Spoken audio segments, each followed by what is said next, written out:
As a Japanese housewife living in the US, I want to look at the counterfacts of socialization from unique perspectives.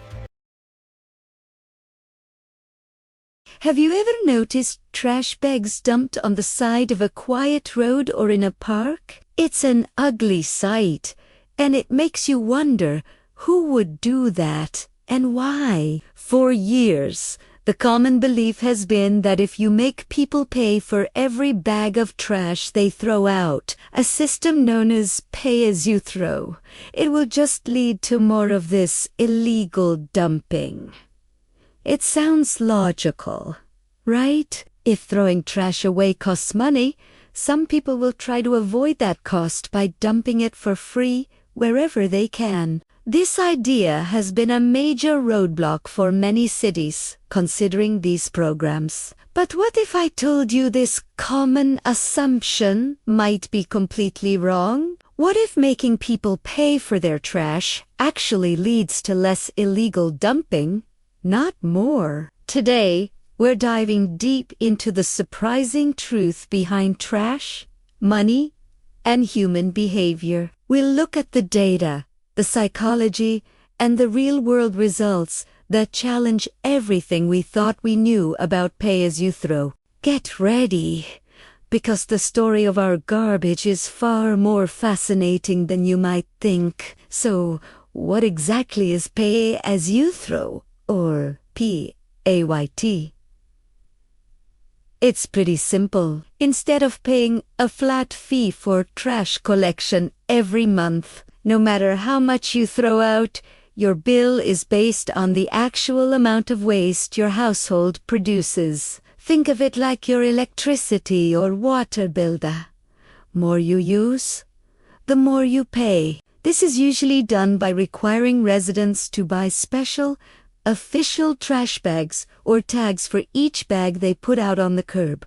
No official bag, no pickup. The goal is to create a direct financial incentive to reduce waste. When you see a clear price tag on every bag of garbage, you start thinking twice about what you throw away. Suddenly, that recyclable pizza box or those compostable vegetable scraps look a lot better in the recycling or compost bin than in the expensive trash bag. The program is designed to encourage the 3 R's: reduce, reuse, and recycle. Now, let's tackle the big fear: illegal dumping. The argument against PAYT goes like this.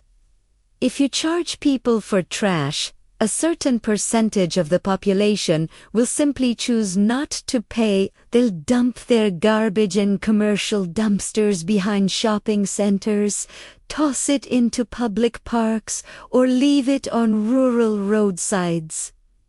This creates a new problem that's arguably worse. The city saves money on landfill fees, but then has to spend even more on cleaning up these illegal dumps. It seems like a classic case of unintended consequences. Many policymakers have looked at this potential outcome and said, nope, not worth the risk.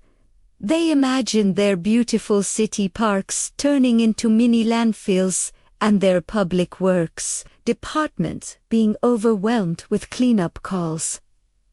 This fear has stopped PAYT programs in their tracks in countless communities around the world. But here's where the story takes a fascinating turn. Researchers and city managers who have actually implemented these programs started noticing something strange. While there might be a small temporary spike in illegal dumping right when the program launches, mostly from people confused or protesting the change. Long-term effect is often the exact opposite. Illegal dumping incidents tend to decrease. How is this possible? It boils down to a few key psychological and social factors. First, let's talk about awareness. Before PAYT, most people have no idea how much trash they produce. It's out of sight, out of mind. They fill a bin, wheel it to the curb, and it magically disappears. there's no connection to the environmental or financial cost. But when you have to buy a specific bag for every 30 gallons of waste, you become hyper-aware of your own consumption. You see the physical volume of your trash piling up, and you feel the cost directly. This newfound awareness is a powerful motivator. This leads to the second point, the empowerment of recycling and composting. PET programs are almost always introduced alongside enhanced services for recycling and composting, which are usually offered for free or at a much lower cost. Suddenly, residents have a clear, free alternative to creating expensive trash, that mountain of cardboard boxers, free to recycle those food scraps, free to compost. The system isn't just punishing you for making trash, it's rewarding you for diverting waste. People feel empowered.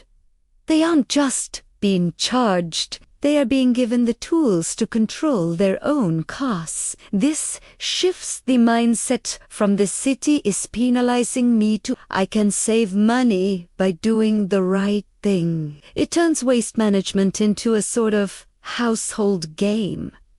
How much can we divert from the expensive trash bag this week? Now, let's connect this back to illegal dumping. Think about the type of person who illegally dumps trash. We often picture someone who is just trying to save a buck. But the reality is more complex. A lot of illegal dumping is done out of convenience or ignorance. With a paid system and its accompanying education campaigns, the entire community becomes more trash-literate. Double quotes.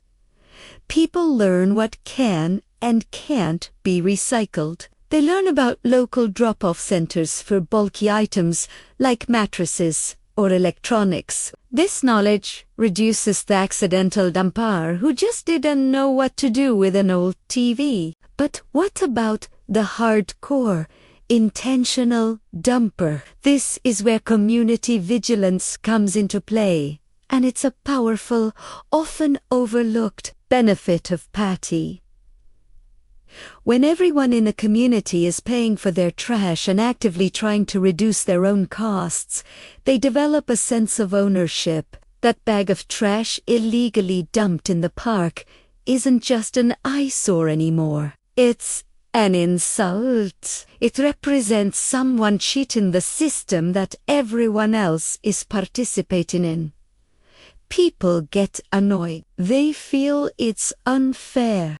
This heightened awareness and sense of fairness turns regular citizens into watchful eyes. They are far more likely to notice and report a non-resident using their apartment dumpster or a truck dumping waste on a back road. The social pressure to conform becomes immense. The risk of getting caught and facing a hefty fine for illegal dumping starts to outweigh the cost of a few official trash bags. The community effectively begins to police itself.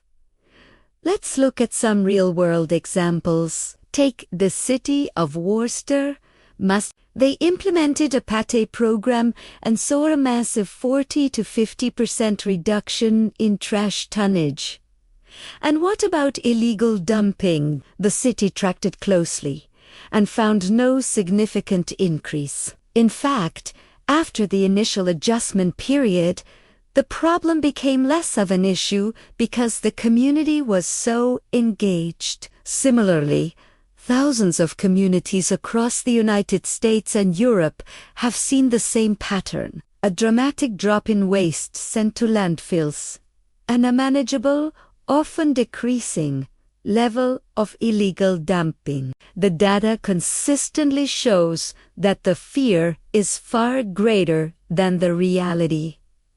The key is smart implementation. A successful PATI program isn't just about charging for trash. It's a comprehensive package: robust and easy recycling, accessible composting, a clear and fair price for trash, and a strong public education campaign from the very beginning. So, the idea that charging for trash automatically leads to widespread illegal dumping is largely a myth. It's so. Classic example of a logical-sounding argument that falls apart when it meets real-world human behavior. When designed correctly, pay-as-you-throw doesn't just create the problem. It provides a comprehensive solution. It makes people conscious of their waste, empowers them with alternatives, and fosters a sense of community responsibility that actively discourages illegal dumping. It turns trash from an invisible problem into a manageable resource. The evidence is clear. When we are asked to pay for what we throw away, we don't just find sneaky ways to avoid the cost. Instead, most of us rise to the occasion, get creative, and become better stewards of our environment. It's a powerful reminder that sometimes the most effective solutions are the ones that trust us to do the right thing, especially when there's a little financial nudge in the right direction. Thank you so much for watching. If you found this surprising, hit that like button and subscribe for more deep dives that challenge your assumptions. See you next time.